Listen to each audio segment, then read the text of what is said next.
Welcome to another episode of the IDRiM Podcast.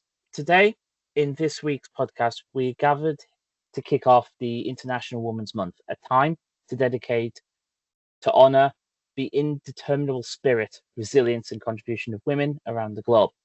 As we stand on the shoulders of formidable women who've paved the path where there was none, we also look ahead to the roads that have yet to be travelled in the quest for gender equality.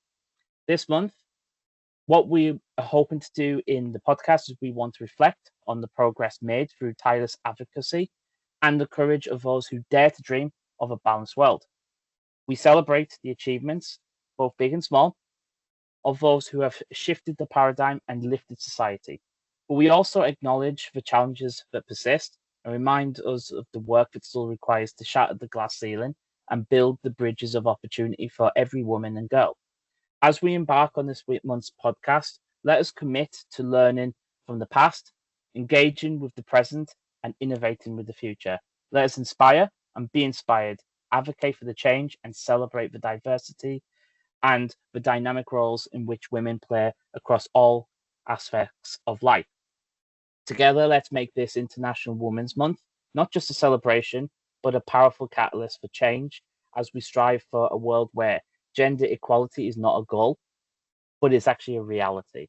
And as you'll notice, to those who are watching on the YouTube, this week I've actually not got my normal co-host. I've actually got a new co-host who is a great addition to the IDRiM podcast, for Irene from the University of Twente. So Irene, would you like to introduce who you are? Yeah, thank you, Mark. My name is Irene Petraroli. I'm from Italy, and I'm currently a postdoctoral researcher at the Urban and Regional Planning and Geoinformation Management at the University of Twente. I'm also a Marie Curie Fellow, and Funda today, she's one of my supervisors, and we're also together among the co-founders of the IDRiM Women in Disaster Science and Practice. Thank you for having me. Great to have you. So I also now want to introduce our guest. So what we're going to do this week is we're going to listen to arguably a very inspirational and powerful woman in the academic world in disasters, Funda Atun. So Funda, would you like to introduce who you are, first of all? Hi, everyone, and thank you very much, Mark, first for the invitation, and second for the very nice introduction, and for the nice words that you said about equity and equality. Thank you so much. And so I am Funda Atun. I am an associate professor in the University of Twente in the Urban and Regional Planning and Geoinformation Management department. Like Irene, we work in the same department and we collaborate in research, but also in IDRiM Society. So in addition to my professional work, I'm actively involved in different activities. One of them is IDRiM Women in Science and Practice in Disaster Risk Reduction. And society, it's a committee of the IDRiM Society. And so I think, thank you so much for inviting me for this very special week. It's like we are celebrating the Women's Day, International Women's Day. And thank you, Mark. Thanks. So first of all, can you just tell us a bit more about your current role in the University of Twente? Mm-hmm. I'm an academic, and this means that on one hand we have teaching activities, on the other hand we do research, and we use the outcome of our research in teaching, but also institutional strengthening. So I do transdisciplinary research. I work with various organizations, municipalities, ministries, and so they also support us also in our courses. At the moment, I'm teaching strategic spatial planning to civil engineers, and we collaborate with one of the municipalities here in the Netherlands. And this is my 5th year in this course, and every year the municipality provided us with an area for the new development, and our students provide ideas for the climate adaptive development in that selected location. And I'm happy to see also that municipality really considers our students' ideas and even implements some of them. And I also teach disaster risk resilience here in ITC faculty, so risk sensitive urban planning studio. And there also we work with different, like we have different case studies, and our students prepare plans for resilient cities. And also I have projects, I have various projects, and I am coordinating an EU-funded project together with one of my colleagues, Kees van Westen, and it's called Paratus, and it's a very big project, 5 million euro, 11 countries, 19 different institutions. And I also have national projects in the Netherlands for just climate transition. And there we collaborate more than 20 institutions in the Netherlands. And I also work with children, with women, and I have also several other small projects. Thank you, Funda. That was like 3 minutes of just whatever, like really everything that you can possibly do, and you're just one person. It's just inspiring just to see your work. Before, I think Mark wants to delve a little bit more into the details of what exactly you do. I was wondering if you could share a bit of what was that inspired you to start this career in this field that, as we know, is fascinating but also challenging, especially if you come as a woman. In this field, do you mean in the academy or disaster risk field? As you come in disaster risk reduction studies, research, science. I think when you look at the scientists who work or practitioners who work in this field, and if you listen to their stories, there's always something in the past that they affected them deeply, or they have been to a disaster scene when they were a child, or this is what I see. They have something in their past. They experience this, and then they want to be useful. At least this was my starting point. While I was looking on the topic to deepen my knowledge during my master degrees, I came up with this Resilient City book, and then I said, "Oh, this is the topic that I would like to learn more," because I wanted to be useful with my knowledge. And also when I was in the high school, we had this 1999 Marmara earthquake. I'm from Turkey originally, and I still remember my feelings that day when I visited the site with my father, who is a civil engineer. And I think, and then later on, we were receiving a lot of magazines, civil engineering association magazines, all about earthquakes. Like, I think somewhere in that, it affected me. And then that's why I wanted to focus on this topic. But it is people get to know the topic mainly by experiencing it in the past. And it is a very complex issue, and there's always things that you can learn more. And I also selected academy because I'm a curious person. I like asking questions. I like running after my questions to find an answer for them. And when you are in disaster risk field, you always have questions like you know more, but there's always more to learn, because the hazards are very dynamic phenomenon, and also cities are very complex, very dynamic, and so it makes things difficult to foresee, and also there's a high uncertainty. Yeah, I was just thinking when you were saying this about an event that sometimes triggers, your association, and actually thinking about this with you, Irene, as well. I wonder if it's always the case for all of us in academia, in disaster academia, that there's always that one flashpoint event that gets us interested in this. Because, I mean, for me, I know for myself, there were two events. One, I was absolutely petrified of weather, and now I'm obsessed with it as an adult. But also, I remember 2005 and that rolling Hurricane Katrina, and that always a seed on my memory. I wanted to looking at it thinking, why did that happen? And I'm wondering, Irene, if you also had that, type of thing.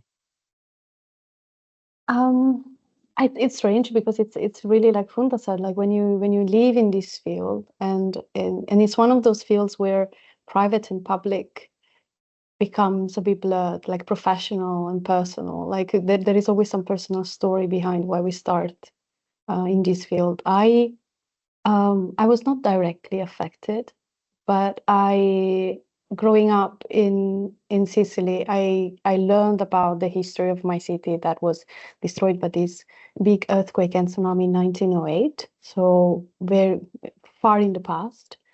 But I remember looking at pictures, hearing stories from my grandparents, and I just realized how fascinating this was, and at the same time um, how sad it was. And it just get me interested in the more historical and cultural part of it.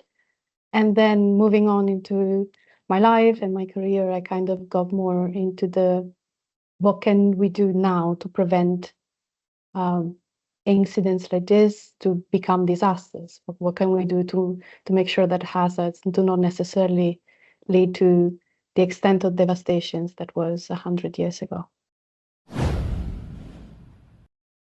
Yeah, I mean, it is interesting, and I wonder how many more academics you ask, and if you get the same type of response that there's always that one event that triggered us to be interested in this. It's just quite a fascinating, segue there. I was thinking. Um, so you, so I would just ask as well about, that inspiration. So was there any particular person that inspired you then, to get into this field, or to get into this, or was it just that one event? Particular person. No, but when I, of course, entered into this field, I started working with my professor and also her colleagues in EU projects, and they inspired me a lot, and I'm still in contact with some of them. So I mean, people I work with really inspired me, and they continue inspiring me. Also, like my students, my colleagues. Yeah, not before entering this field, but working in this field and seeing great minds trying to really do something to reduce the disaster risk is really inspiring. Can I also make a note on this question, Mark? I think, and I wanted to kind of really bring Funda into this conversation because she's one of the person that, from my personal experience, really inspired me to get where I am. And even before her, I think, and this is something that if you are in academia, you know that it's kind of a, how can I say, it's kind of a lucky situation as well. Like if you are a good supervisor, if you have good people around you, like people that believe in you and people that believe in your ideas, and say, you know what, like you should apply for this grant, or you should do a PhD about this idea. That makes the world of difference. Like I always had people. I was very lucky. I always had people throughout my career that just looked at what I was saying and really said, you know what, like this is worth it, and you're worth it.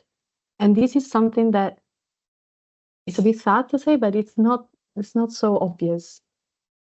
So I think, and Funda was one of the biggest people to do that. I remember when we met the first time through IDRiM, Yeah, and she was the one, like, yeah, we should apply for the Marie Curie. And I was, are you sure? She was like, yes, I am. let's do this. And we did, and we made it. So it's really, I think it doesn't really take a super smart person. It takes really surrounding yourself with the right people to move on into this field. Yeah, and I actually agree with you, Irene, as well, because I'm just thinking from my context back in the UK, when I applied to do a PhD, I had Andrew in my corner, and you've met Andrew. Now, when it came to deciding whether I was suitable to do a PhD, I'm just thinking of this when you're talking about that, Irene. I was actually told, oh, you're too young, you're too inexperienced. But Andrew was like, no, what he has in youth, he makes up in tenacity. And sometimes I think that's what some people, and I agree, it's not often you meet people that don't see the best in people, that just say, oh, you're young, you haven't got no life experience, you're not going to do well. And actually, it's quite heartening to see people like Funda, who do see the best in people and will push them. And it's great, and she has been really helpful in IDRiM. And I know from the number of young scientists I've had in recent years through the conferences, that your institution is really starting to lead the way on the number of young scientists who are engaging in our conference series now, and it actually makes me really happy to see that as well, because that means I know that we've got a strong ally in your institution, and in particular with you, Funda, of someone who really, is pushing the students to do the best they can be. Thank you so much. I'm blushed now.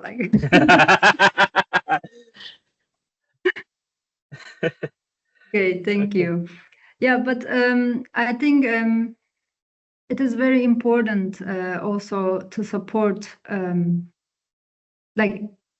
each other. No, it's like I have support from my superiors, and I also provide support young researchers. It is very important because we cannot do this work alone, and I really like collaboration. I like we spend also so much time at work, and I really like to have my colleagues who are also my friends. And we also travel a lot, and so we spend time together a lot, so they become part of your life. And so I really like being surrounded by people, easy to work, and kind of with a good understanding of each other, supporting each other. And when I see Irene was right when I told her, if you apply, you will get this grant. Yes. And I don't know how, but this is a kind of I also support my students to apply some other different awards I think it's important, and also providing the support. And I always also had support, and I think it's also my responsibility also to support, to provide this support. Yeah, and also I really like how this conversation is going into just let's talk about all the beautiful and amazing things that Funda does. Another thing that I really really appreciate about working with her and just seeing how she works is that even just to lend an ear to just pick her brain on something, she has so many ideas on how to make things happen. So she's always giving information on grants that she's heard about or she has applied before, and just the sharing this information, even just that makes a world of difference, because information really is the ultimate form of power. So the way that she manages to kind of create a network around her of students, colleagues, even outside of academia, because of course in the work that she's done, and maybe she can tell us a bit more about that, she has created important and trusting relationships outside of academia as well. Like creating that network really just makes out such a fertile grounds for research to proceed, and for young researchers to kind of find the space to pursue their own ideas and their own projects. And it's just something that it's just something that keeps on giving. It's the opposite of the principle of scarcity. It's just something that creates more abundance, and it's just something that it's just deeply impressive. And I think it's really one of the best things that as a researcher and as an academic in any field you can hope to do. About ideas, I would like to say something, because I think it is something I learned, and it might be very useful also for everyone. Like having I really like. I have. Oh, yeah, I always have some ideas. Yes, this is one of my strengths. But the thing is, it also has weaknesses in it, because when you have so many ideas, you cannot realize all those ideas. So you need to be able to be aware which ones are realistic, and also you need a team. Like you need to work in a team, and you need to know your strengths and weaknesses. And when you have an idea, how as a person you can contribute to that idea, and who else you need, because when you have many ideas, it's good to discuss them with people that you trust. They can also help you to say, yeah, maybe you shouldn't dive into this one, but that one, because the people who know also your other task responsibilities, and so this is important. And like if you have some ideas, also working in teams as a team, so that you can realize more ideas. So, and I can, like a tip can be also knowing your strengths and weaknesses. There is no superhero. None of us is a superhero. We need to team up with people that's like who can kind of our weaknesses should be the strength of the other person, so that we can be a team. This is very important, knowing yourself. Yeah. So actually, I want to pick up on something that Irene said a little bit earlier about you saying outside of academia and the work that you do. What type of work are you doing to build these community links? Like before moving to the Netherlands, I used to live in Italy. And I remember one day I was thinking, how can I be more useful? Like writing an article, and it was about preparedness and public awareness. So I was reading about that. And then I thought, okay, if I write an article, my colleagues who work on this topic will read it. But actually, the real work happens in the by individuals. And we are so far from them, not all of us, but at that moment I was. And I said that, how can I reach out to community who really need this information? And then I established an NGO, and I called it of course, together, like we work with teachers, my students are involved, and also like lawyers. Like we had great support from people, and we called it the others and disasters, because like there was kind of this marginalized people always outside the loop, not knowing for different reasons, even their rights, or also not having the information, especially migrants who just moved to a new place, and they don't have that disaster memory, and they don't know that they are prone to a flood or earthquake, and they don't know if something happens, what their rights are. And I said, okay, I need to do something also for this. And then during the weekends, I was working with people who think like me for this NGO. We were organizing different events, but it was also part of the research, and I received a postdoc funding. And that's also how I started working with children. And so like I learn a lot about I learn a lot from them, being in the field, communicating to people. And I think this, like seeing us, and also many times when I conducted a survey, people also responded, oh, I never thought about these things. I should learn more. I should get more information. I should start also taking some preparedness measures. So this is, I think, very important. And on one hand, of course, in research, we work with our colleagues, we publish. On the other hand, I really like being in direct contact with people in the field. Thank you, Funda. And I think, Marco, you can really relate to this because you also do a lot of community field work. And I think one of the things that I find most inspiring of people working in DRR is when they go to the communities and they kind of let the communities take the wheel, like decide what this research should look like, what are the questions that are important. And I think seeing that happen is just such an empowering process, because you as a researcher kind of take a step back, you have your own kind of starting survey, and you share the knowledge and information that you have from your work and from your research, but at the same time you just get so much in return, so much more in return.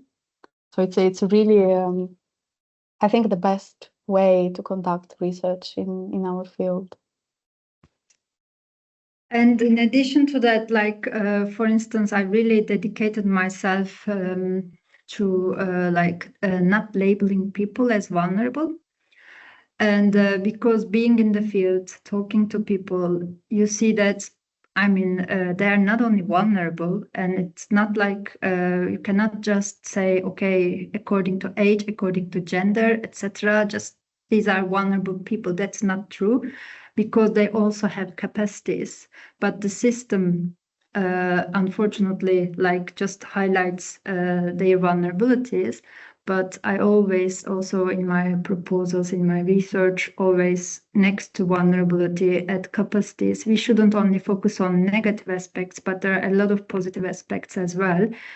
So I think disaster risk reduction shouldn't involve only focusing on negative aspects of it, but we need to also focus on how to involve more the existing positive aspects to increase the resilience. Yeah, I agree. And actually also about the community thing, I think it is arguably one of the most important things to do as a researcher. I mean, I see a lot of people they just do research and that's it. And they publish papers, and we've almost got to this stage where publishing papers is the key of academia. And I take a completely different view. I don't know how you feel, but I feel that actually community driven and actually working to disseminate what you're doing actually is probably more of a key. So I mean, I find so a lot of my researchers do go into schools and talk about climate change, and they get taught a certain way and they only get taught very basics. Instead of me just going in there and teaching them, you need to know this, it's this. I literally set my question. I'll say, what is the best approach? Which is the best vehicle, for the future of transportation? And they'll have a certain way. And I'll say, well, what are the problems with each single one? And then by the end of it, they start to think, oh, there's no perfect solution. And they start to realize that they're starting to critically think about the challenges instead of just being told what the challenges are. Yeah. But we need all of them. We need also research, we need of course, but theory is also, when you have a better understanding of the reality, then theories also reflect better the situation. We cannot just stay in the office and write papers, but this is also necessary, but we should really, really know our target group. And it helps a lot also to improve the research.